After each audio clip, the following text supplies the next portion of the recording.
Voici Londres. Voici une nouvelle de très grande importance. Voici notre quart d'heure français de l'après-midi. Bienvenue dans cette nouvelle vidéo du vrai du faux. Donc dans la vidéo précédente, nous avons laissé Hitler commencer à avoir des embrouilles avec Gregor Stresser. Le parti nazi commence à se préparer pour les futures élections du Reichstag et nous allons reprendre là. Le 12 avril 1928, attentat contre le roi d'Italie, Victor Emmanuel. Donc le roi est indemne, mais il y a 17 tués et de nombreux blessés. Le 13 avril, Hitler change le point numéro 17 du programme du parti. Donc cela est fait pour attirer les propriétaires terriens à sa cause.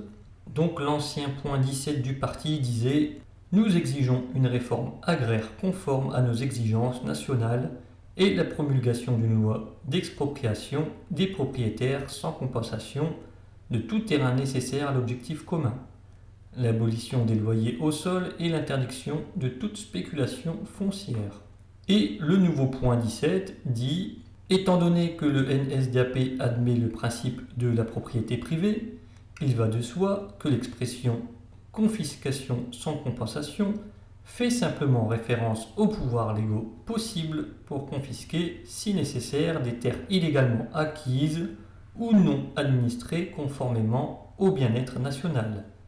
Il est dirigé en premier lieu contre les entreprises juives qui spéculent sur la terre. Donc, vous l'avez compris, en gros, Hitler dit que le point 17, c'est plus pour les juifs ou les propriétés acquises illégalement, et cela ne concerne pas les riches allemands propriétaires terriens. Donc, d'après mes recherches, c'est le seul point sur les 25 qui a reçu des changements.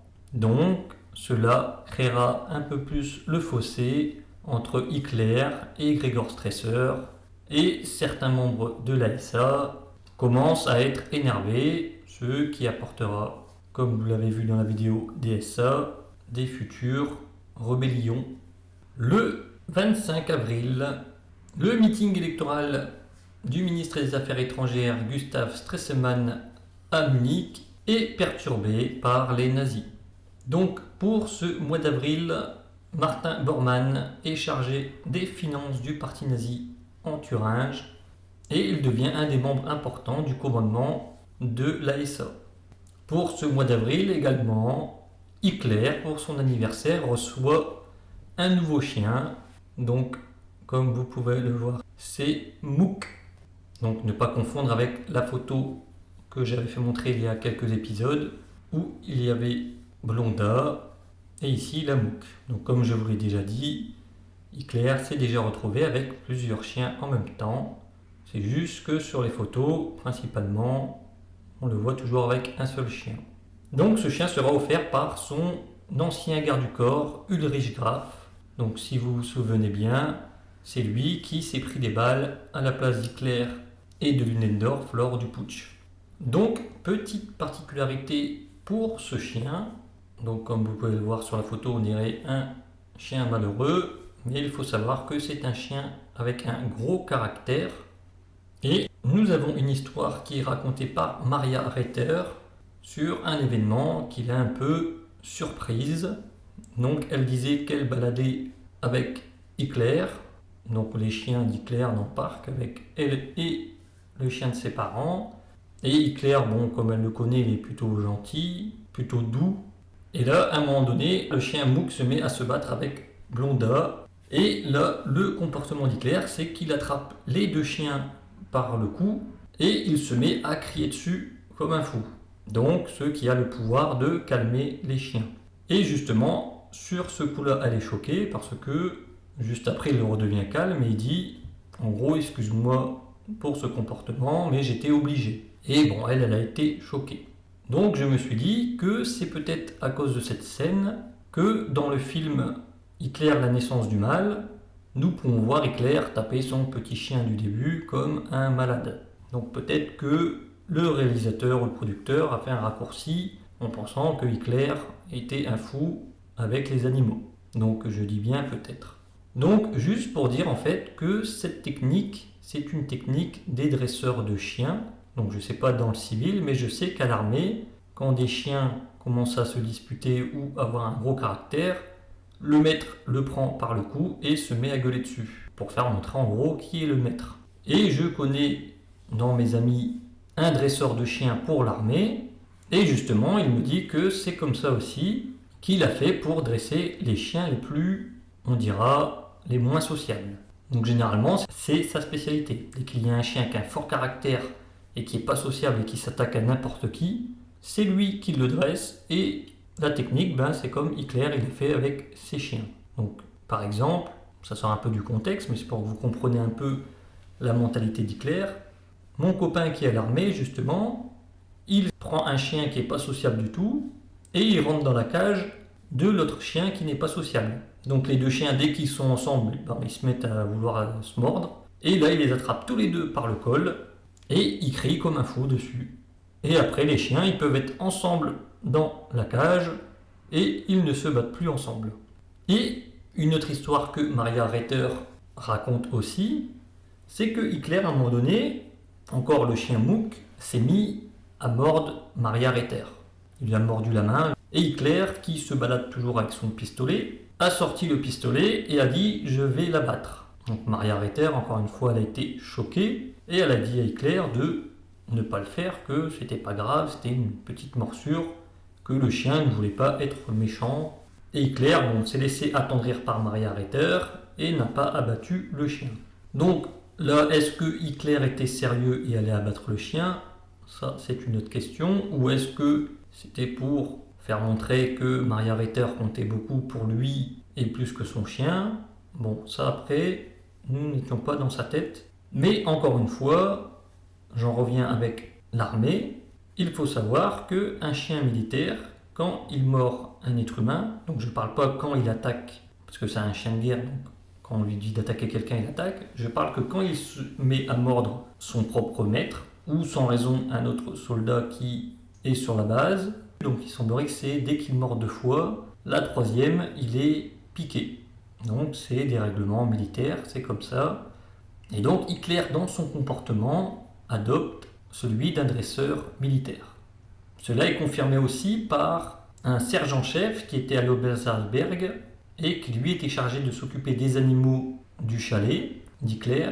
Et il disait justement, j'avais pas grand chose à faire parce que Hitler savait déjà très bien s'y prendre avec les animaux et c'était un bon dresseur.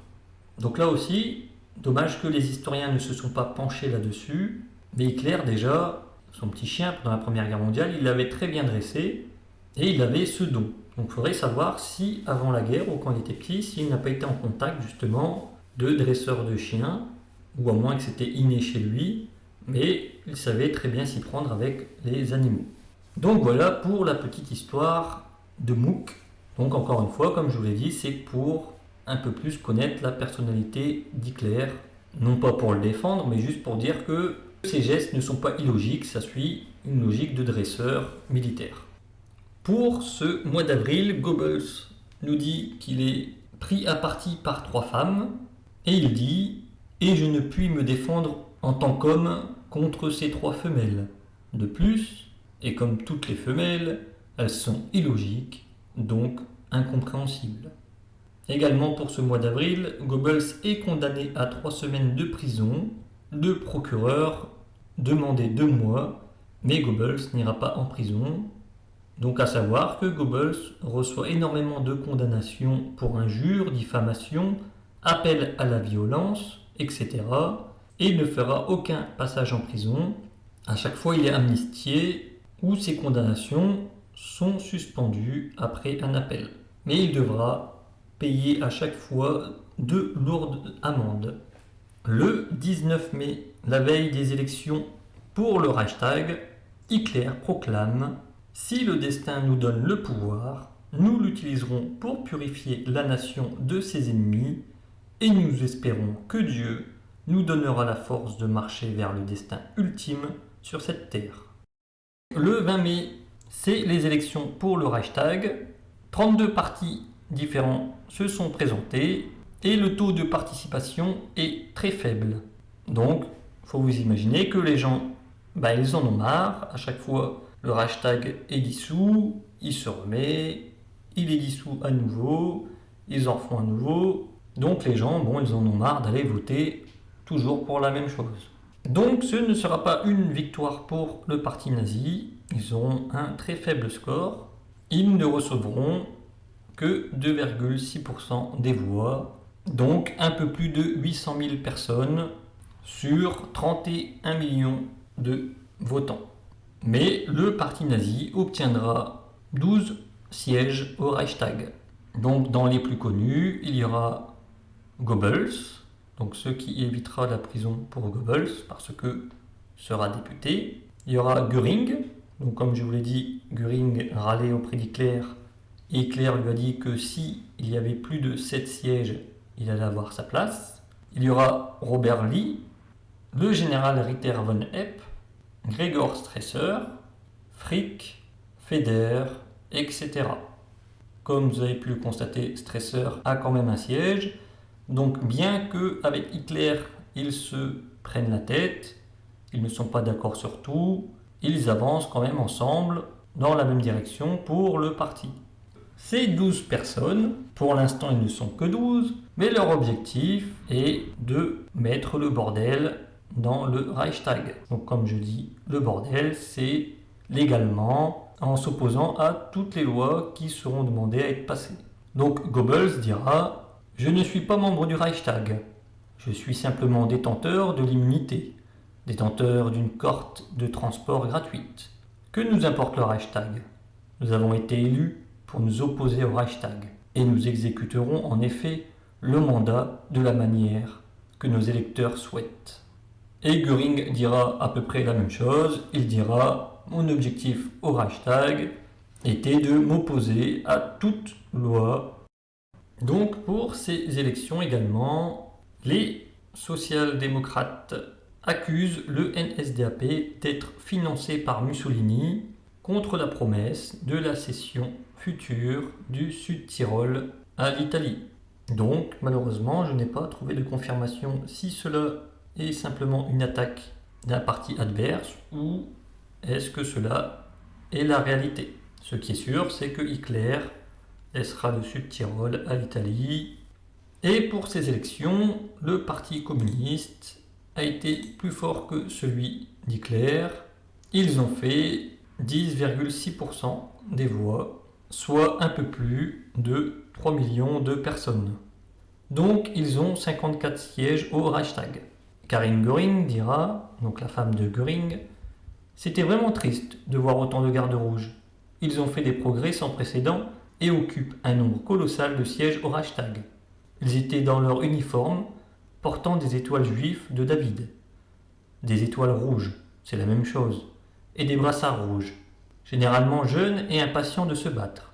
Et certains d'entre eux sont des types criminels absolus. Combien dans tous ces partis, sauf Hitler, sont juifs? » Elle dira également « Ils ont déjà commencé à se tuer. Chaque jour, les communistes avec des drapeaux rouges, des marteaux et des faucilles sur eux, parcourent la ville et ils se heurtent toujours aux hommes d'Hitler portant leurs bannières rouges avec des croix gammées sur eux. Et puis, il y a des combats, avec des morts et des blessés. » Le 12 juin 1928, suite à son échec aux élections, le chancelier Wilhelm Marx démissionne avec son cabinet. Hindenburg charge Hermann Müller de former un nouveau gouvernement. Gustav Stresemann reste aux affaires étrangères et contre toute attente, le projet de construction de cuirassés est maintenu, ce qui crée encore des troubles dans le Reichstag. Le 13 juin, Adolf Hitler a écrit un nouveau livre qui porte plus sur la politique étrangère et il voudrait le faire publier, mais Max Amann, qui est son éditeur, lui dit de ne pas le faire parce que cela affecterait les ventes de Mein Kampf. Donc cet ouvrage ne sera pas publié. Le 29 juin, Hermann Müller est nommé chancelier. Et pour ce mois de juin, Goebbels nous dit « Mussolini est plus solide que Hitler ne l'est pour l'instant ». C'est ce qu'il fait, qu'il est déjà homme d'État, tandis que Hitler est encore un révolutionnaire. Et pour ce mois de juin, Goebbels passe au tribunal pour un procès contre le dessin où il y avait un juif qui crachait sur Jésus sur la croix et que de l'autre côté sur la photo, il y avait un juif qui faisait des promotions pour Noël. Le verdict est que Goebbels doit payer 20 marks d'amende. Donc là, encore une fois, Goebbels est député, donc il est protégé par son statut. Et comme je vous l'ai dit, ce n'est que des résumés de ce que Goebbels raconte dans son journal intime, mais nous pouvons le voir aussi tout le long des élections. Goebbels attend vraiment d'avoir un siège au Reichstag pour justement être protégé contre la justice. Donc il en parle souvent, c'est vraiment de l'impatience, c'est pour lui son Eldorado. Comme ça, après, il peut se lâcher sans risquer les foudres de la justice. Donc voilà, cette vidéo est terminée. J'espère que vous avez appris des choses et je vous souhaite une bonne journée.